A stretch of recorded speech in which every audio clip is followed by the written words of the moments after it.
Hey, Heart fans! Thank you so much for tuning in today. We do videos all the time now on Mondays, Wednesdays, and Fridays. Check us out. Don't forget to subscribe. Glad you're here. Cartoon animals. What is the deal? I mean, think about it. There's a lot of cartoon animals out there that are the stars of TV shows and movies, right? But, you know, they talk like people, but they look like animals. They have fur, they have tails, they wear partial clothing. I mean, it's kind of funky. So I thought I would simplify matters for everybody and make the world a better place by drawing some cartoon animals as humans. Check it out. Alright, to begin, we go to the regular show over on Cartoon Network. You got Mordecai, he's a blue jay, and Rigby, I think he's a lemur? I think he is. Here's Mordecai and Rigby as humans. Okay, Mordecai and Rigby from regular show. Now, I really like the design of these characters. They kind of have an Adventure Time vibe going on with them. But the challenge with something like this is always, how do you turn an animal into a human and yet keep all of the aspects and traits of the animal character so people understand that you're drawing the same character. And doing Rigby's tail was tricky. I'm like, he's got a tail. How do I do this? So that'd be kind of cool just to make it into a scarf around his neck. And giving Mordecai this cool hair and a blue jacket, kind of a pointy nose. He's definitely a human with blue jay characteristics. And Rigby just looks great in the brown suit. And of course, this is the closest I could get with coming up with human versions of these guys. Hope you like them. Okay, I found that experience kind of just regular.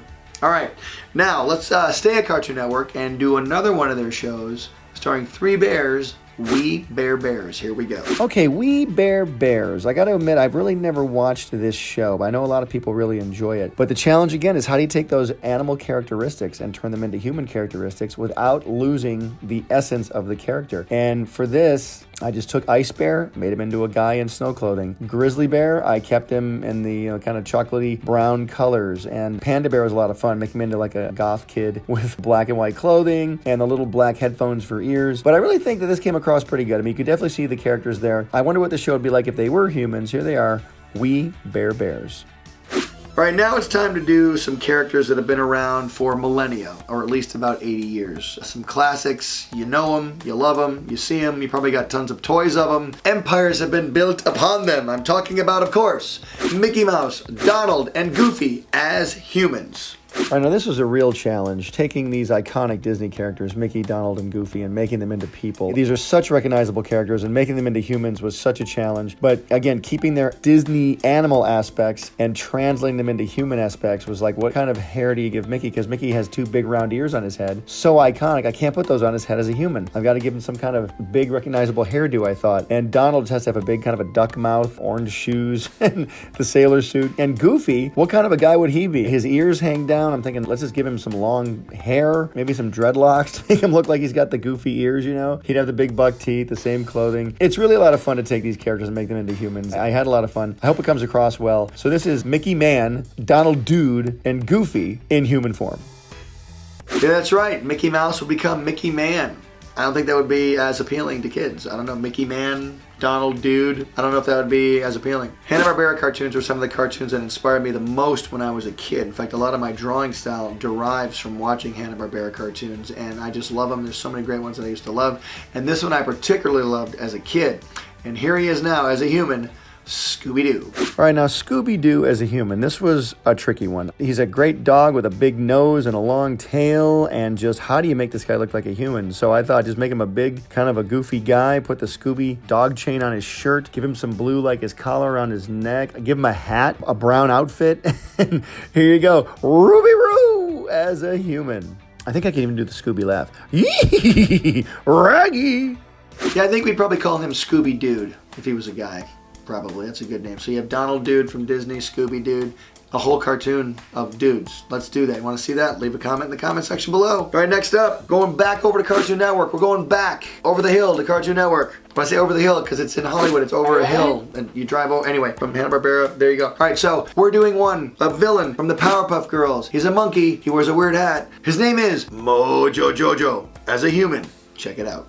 Okay, drawing Mojo Jojo as a human. I love doing this drawing. It's interesting. He was the easiest one to do because monkeys and humans kind of have the same proportions in some ways. It was really just a matter of making his face human and keeping his body pretty much the same, making it a little less hairy. I figured he's got a black costume on underneath this outfit, giving him the green face and just making him look like himself. So here's Mojo Jojo as a human, kind of. All right, now we're going to leave Cartoon Network and drive down the street to Nickelodeon, where I spent most of my career. And we're going to do a classic show. You all know it. We're going to do SpongeBob, Sandy, and Patrick as humans. Hey, they're animals. They live under the water, right? You never thought of it that way. Check it out.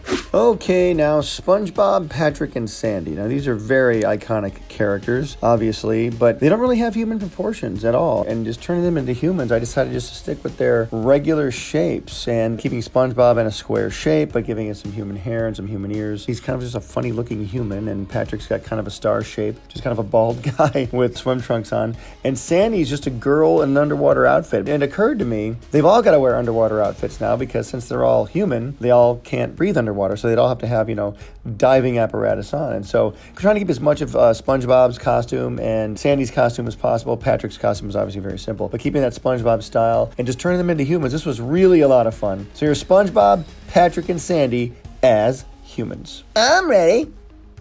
Okay, SpongeBob, Sandy, and Patrick. It's kind of weird. If they were humans, they'd probably, I don't know, they probably would have drowned by now. But anyway, that's what they would look like, even if they would float under the water. Okay, so last up is one of my all-time favorite CG movies. Came out about 1.5 years ago. I absolutely love this movie. I think it was based on my show, TUFF Puppy. I'm just throwing that out there, kidding around. I know ideas can come from everywhere. But, TUFF Puppy was all animals fighting crime. This movie is animals fighting crime in an all-animal world. One of my all-time favorite animated films, Zootopia. Here's Nick Wilde and Judy Hopps as humans.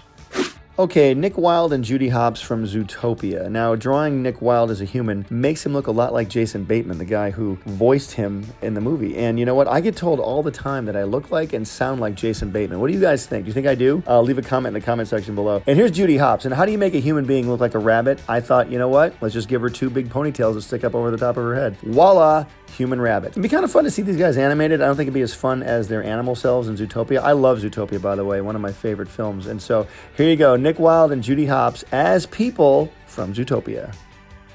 All right, cartoon animals as humans, there you go. What other animals as humans do you guys want to see me draw? Leave a comment in the comment section down below, please. Also, do not forget to like and subscribe. It helps our awesome channel become more awesome when you do that, and we all grow together. And we're now doing videos every Monday, Wednesday, and Friday, so that's pretty cool. You guys don't want to miss one, right? All right, okay, the big whiteboard today. Since we did cartoon animals as humans, I'm going to draw a cartoon animal, one of my faves from Fairly Odd Parents, Sparky the Magic Dog. And don't forget, art gives you power. Use it wisely.